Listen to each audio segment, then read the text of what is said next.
Ripu sir English classes में पुनः आपका स्वागत है। और जो ग्रामर में हम लोग टेंस चल रहे थे, आज टेंस का पार्ट 2 हम चलेंगे। तो पार्ट 2 में पास्ट टेंस है। तो पास्ट टेंस का जो पहला भेद है वह है सिंपल पास्ट, या इसको पास्ट इंडिफिनिट भी कर सकते हैं। इसका पहचान है, जैसे पढ़ना क्रिया है तो पढ़ता था, पढ़ा, पढ़ लिया। पढ़ता था, तिथि, ते थे, पढ़ा, पढ़ी, पढ़े, पढ़ लिया, या, ये, ई। 3 पहचान है सिंपल पास्ट का। इसका स्ट्रक्चर है subject plus V2 plus other word. और जब इसका नेगेटिव बनाएंगे तो सब्जेक्ट के बाद इसमें डिड नॉट लगता है, जबकि प्रेजेंट इंडिफिनिट में पढ़ाए थे डू नॉट या डज नॉट लगता था। डिड नॉट के बाद भी वर्ब पहला रूप में आएगा, ये ध्यान रखना है, प्लस अदर वर्ड। अब एग्जाम्पल देखेंगे। राम ने मेरी मदद किया या करता था, पास्ट इंडिफिनिट का ही पहचान हुआ। तो सब्जेक्ट हो गया आपका राम, V2 हो गया आपका हेल्प, ऑब्जेक्ट हो गया मी। तो राम ने मेरी मदद किया या करता था, राम हेल्प्ड मी। अब निगेटिव इसका अगर बनाना रहेगा तो Ram did not help me, मतलब पास्ट इंडिफिनिट में आपका हेल्पिंग वर्ब डिड लगा, और डिड के बाद वर्ब हमेशा पहला रूप में आना चाहिए। इंट्रोगेटिव बनाएंगे तो इंट्रोगेटिव में हेल्पिंग वर्ब आगे निकल जाएगा। हिंदी क्या से शुरू होगा, जैसे क्या राम ने मेरी मदद किया, तो डिड राम हेल्प मी। इसका भी निगेटिव बना सकते हैं, डिड राम नॉट, या डिडंट राम भी लिख सकते हैं। कल बताए थे कि ब्रिटिश इंग्लिश में शॉर्ट फॉर्म में इस तरह से भी निगेटिव बनाया जाता है इंट्रोगेटिव वाक्य। डिड राम नॉट या डिडंट राम हेल्प मी। अब इसको WH से, राम ने अंग्रेजी कहाँ सीखा, कहाँ आपका हो गया WH। तो कहाँ का अंग्रेजी निकाले, वेयर। हेल्पिंग वर्ब निकला डिड राम लर्न इंग्लिश। ये हो गया आपका पास्ट टेंस का पहला भेद, सिंपल पास्ट, जिसको पास्ट इंडिफिनिट भी कर सकते हैं। 3 पहचान याद रखना है। जैसे पढ़ना, तो पढ़ता था, पढ़ा, पढ़ लिया। ताथा, तिथि, ते थे, पहला पहचान। दूसरा आ, ए, ई। तीसरा या, ये, ई। इसमें हेल्पिंग वर्ब याद रखना है कि डिड लगा हुआ रहता है, और डिड के बाद वर्ब हमेशा पहला रूप में ही आएगा। यहाँ पर ध्यान देना। अब पास्ट टेंस के पहला भेद के बाद दूसरा भेद देखेंगे, पास्ट कंटिन्यूअस। इसको पास्ट प्रोग्रेसिव भी कहा जाता है।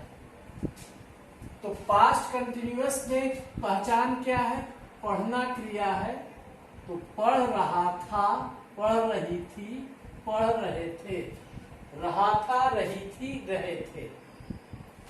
इसका स्ट्रक्चर हो जाएगा सब्जेक्ट प्लस वाज या were plus V4 plus other word. इसका उच्चारण वर पढ़ते हैं, वेयर नहीं, वर।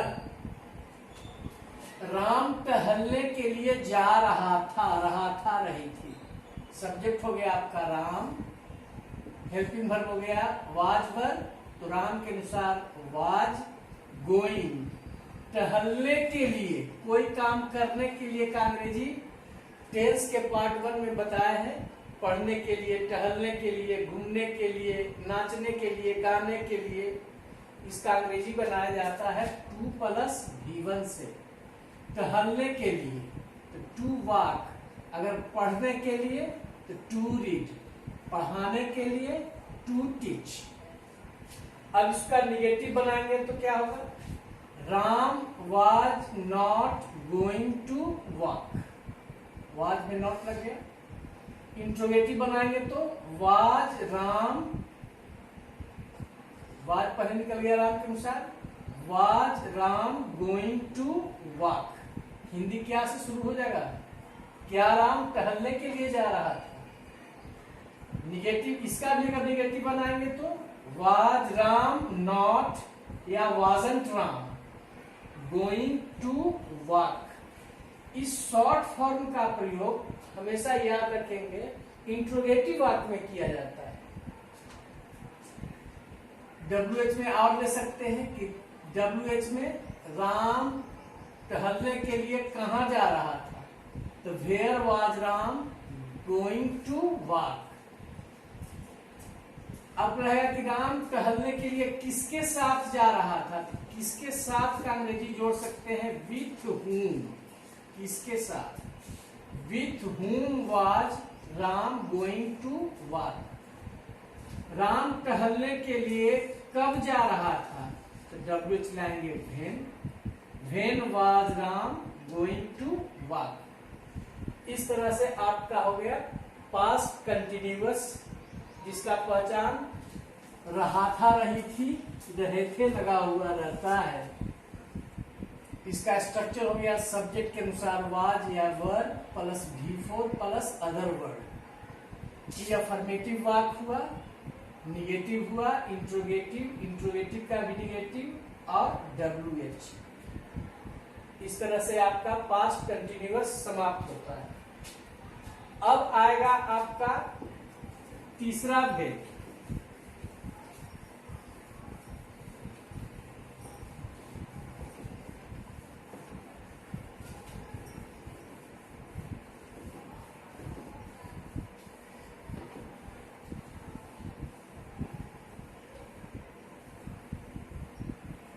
पास्ट टेंस का तीसरा भेद जो है वो है पास्ट परफेक्ट।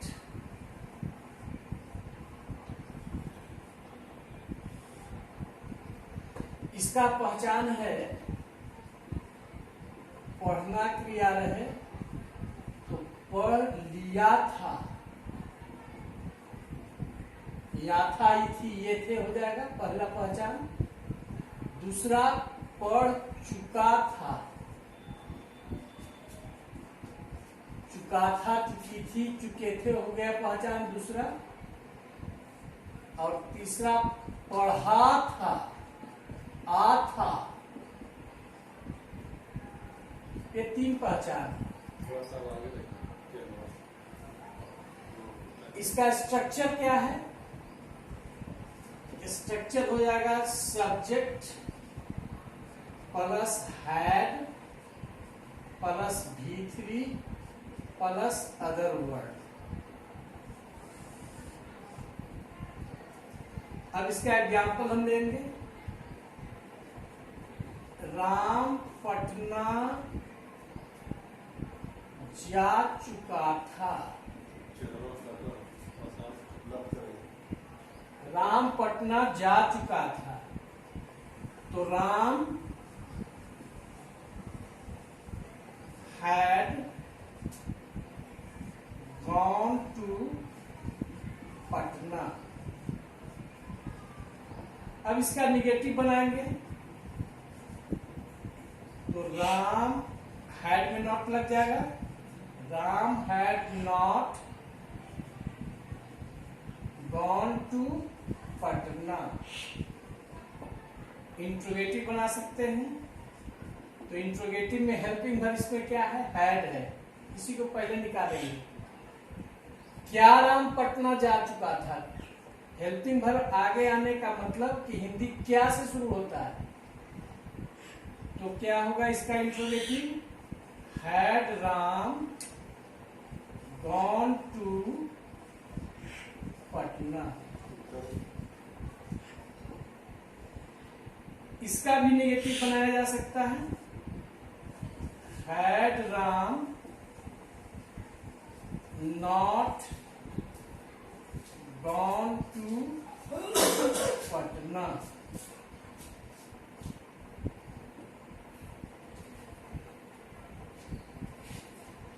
अब इसको WH से बना सकते हैं। Why had Ram gone to Patna?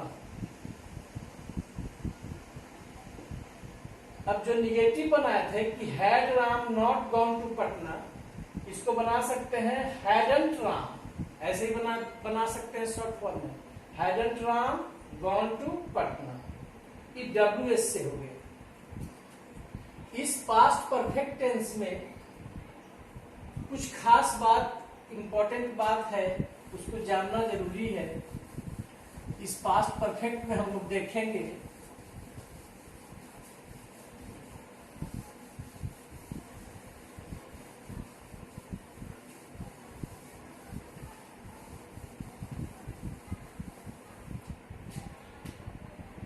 कुछ खास एग्जाम्पल यहां पर हम ध्यान देंगे।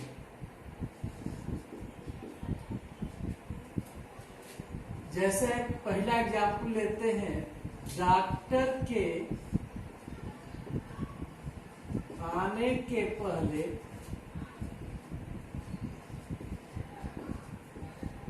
रोगी मर चुका था।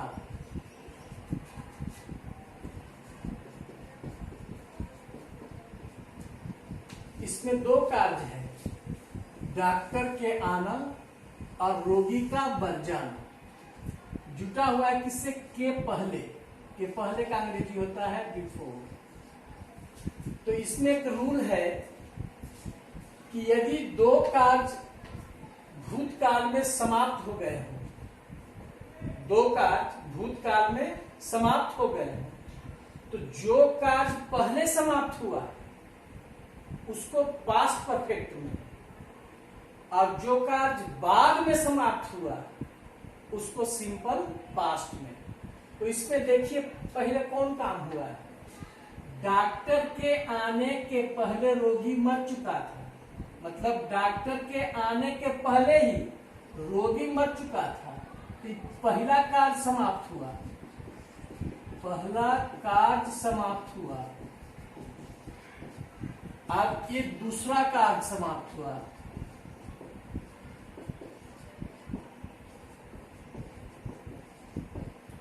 तो इसमें रूल बताया कि जो पहला कार्य समाप्त होगा उसको पास्ट परफेक्ट में, जो अभी हम लोग चल रहे हैं, पास्ट परफेक्ट का स्ट्रक्चर क्या है?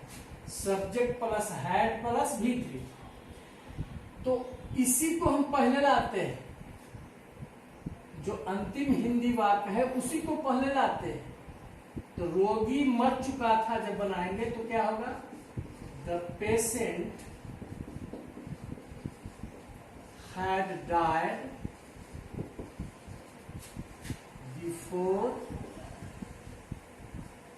the doctor came। मतलब जो पहले कार्य समाप्त हुआ रोगी का मरना, ये पास्ट परफेक्ट बना है, बिफोर से जुटा हुआ है। और दूसरा कार्य जो समाप्त हुआ उसको बनाया किस टेंस में? सिंपल पास्ट में। तो सिंपल पास्ट आज बताए हैं, सिंपल पास्ट का स्ट्रक्चर सब्जेक्ट प्लस V2। ये पहला इंपॉर्टेंट बात है। दूसरा एग्जाम्पल देखिए, डॉक्टर के आने के बाद रोगी मर गया। इसमें के बाद से जुटा हुआ है, के बाद का अंग्रेजी होता है आफ्टर। तो नियम तो यही है कि जो पहला कार्य समाप्त होगा उसको पास्ट परफेक्ट में, और जो दूसरा कार्य समाप्त हुआ उसको सिंपल पास्ट में। तो इस वाक्य में देखिए कि पहले कौन काम समाप्त हुआ? डॉक्टर के आने के बाद, मतलब डॉक्टर आ गया था तब रोगी मर गया। इसका मतलब कि पहला कार्य समाप्त हुआ डॉक्टर का आना, ये पहला कार्य समाप्त हुआ।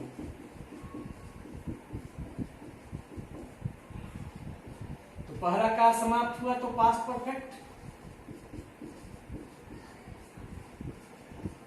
और दूसरा कार समाप्त हुआ रोगी का बनना, ये दूसरा कार समाप्त हुआ।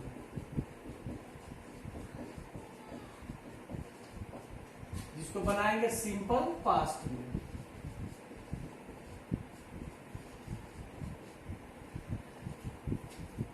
तो हिंदी वाक्य में जो अंतिम रहेगा उसको ही पहले लाना है।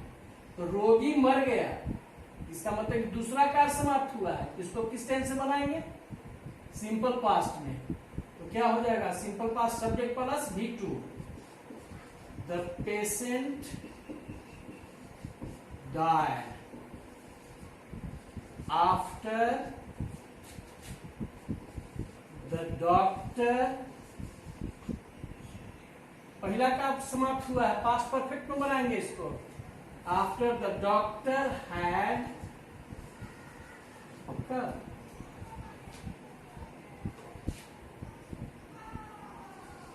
अगला एग्जाम्पल देखिए। जब मैं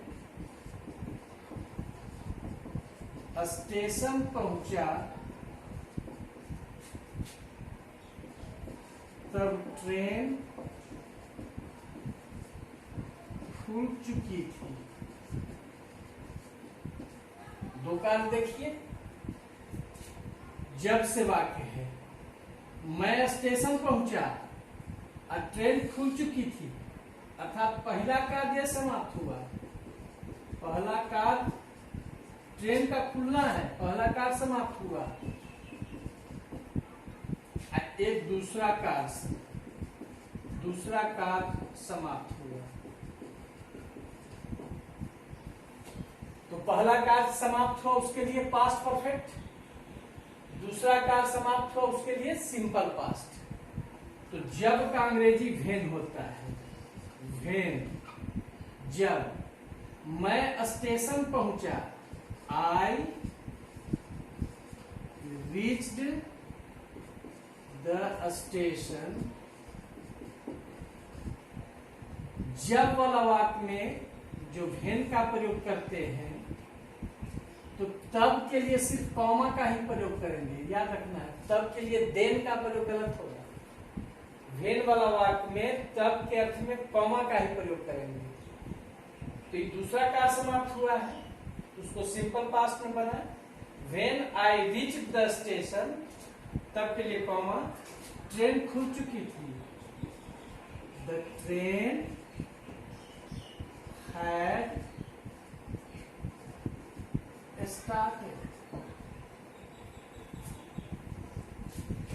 ये तीन एग्जाम्पल आपको पास्ट परफेक्ट टेंस में याद रखना है। इस तरह के उसमें वाक्य आते हैं। अब अंतिम भेद में जाते हैं।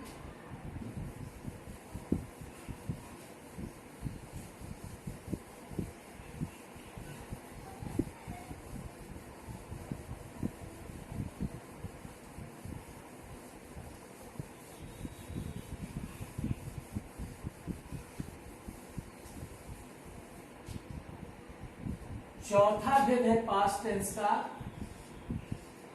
Past perfect continuous.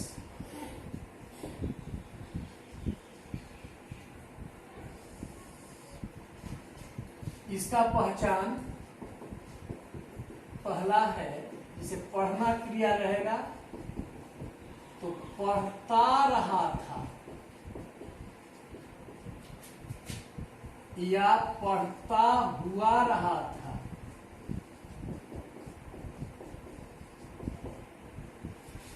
दूसरा पहचान है, अगर पढ़ना क्रिया है तो इसमें समय प्लस से लगा हुआ रहेगा।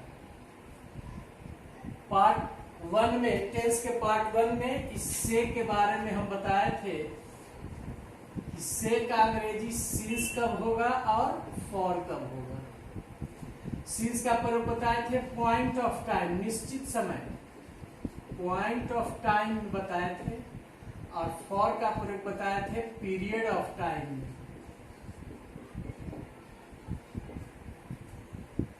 समय से कितना समय से पढ़ रहा था,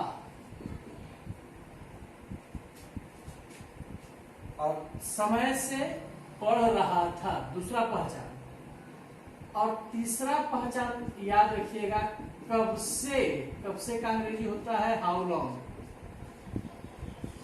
हाउ लॉन्ग, हाउ लॉन्ग, कब से पढ़ रहा था। ये तीन पहचान है पास्ट परफेक्ट कंटिन्यूअस में। अब इसको एग्जाम्पल के माध्यम से समझें। राम यहां 2010 से रह रहा था। तो राम, स्ट्रक्चर छूट गया था, स्ट्रक्चर पहले इसको लेके चलते हैं। इसका स्ट्रक्चर क्या है पहले चलते हैं। इसका स्ट्रक्चर क्या है पास्ट परफेक्ट कंटिन्यूअस का, subject plus had been plus V4 plus other word. अगर टाइम रहेगा तो सिंस का प्रयोग कब करेंगे, जब पॉइंट ऑफ टाइम हो, पॉइंट ऑफ टाइम हो। अब फॉर का प्रयोग कब करेंगे, जब पीरियड ऑफ टाइम हो। यही स्ट्रक्चर इसका है।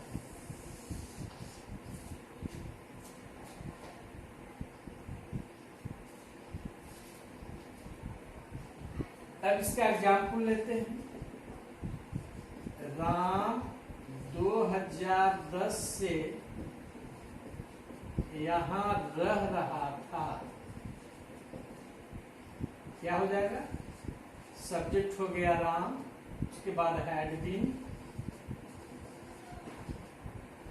रहना क्रिया है तो लिव में ING, लिविंग हियर 2010 से, निश्चित ईस्वीसन, निश्चित ईस्वीसन है 2010 से, लिविंग हियर सिंस 2010।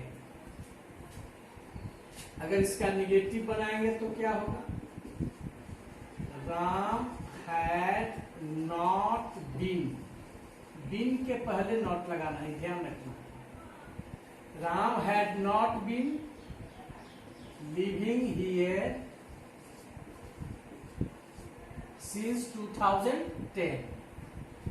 अगर इंट्रोगेटिव बनाएंगे क्या से हिंदी रहेगा, तो हैड को पहले निकालें, had Ram been living here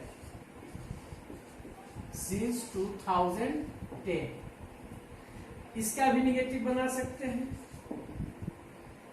had Ram not been. इसको एक तरह से और बताया था, हैडंट राम बीन, ऐसे भी कर सकते हैं। ब्रिटिश इंग्लिश में ऐसे ही चलता है। तो हैडंट राम बीन या had Ram not been living here since 2010। WH में इसको लाते हैं, कब से कोई काम कर रहा था, ये भी पहचान है। कब से यदि क्वेश्चन वर्ड लगा हुआ रहे, इसका अंग्रेजी होता है हाउ लॉन्ग, तो कब से कोई काम कर रहा था, यह भी पास्ट परफेक्ट कंटिन्यूअस का ही पहचान है। जैसे एग्जाम्पल देखिए, राम कब से यहां पढ़ रहा था, क्वेश्चन मार्क। इसका देखिए कैसे बनेगा, इसका राम कब से यहां पढ़ रहा था, तो कब से का अंग्रेजी क्या हो जाएगा, हाउ लॉन्ग। तो क्या हो जाएगा, how long had Ram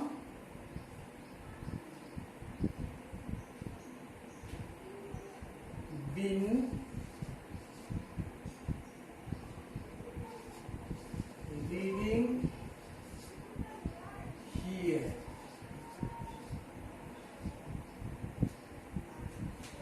Ram कब से यहाँ पढ़ रहा था। तो कब से का अंग्रेजी याद रखना है, पार्ट 1 में भी बताए थे। तो कब से का अंग्रेजी निकल गया हाउ लॉन्ग। उसके बाद helping verb had Ram been. Part 1 में भी बताए थे कि बीन का प्रयोग जहां मेन वर्ब आवे, एम भी मतलब मेन वर्ब, उसके ठीक पहले करना। तो how long had Ram been reading here. इस तरह से आपका पास्ट परफेक्ट कंटिन्यूअस टेंस जो है सो समाप्त होता है।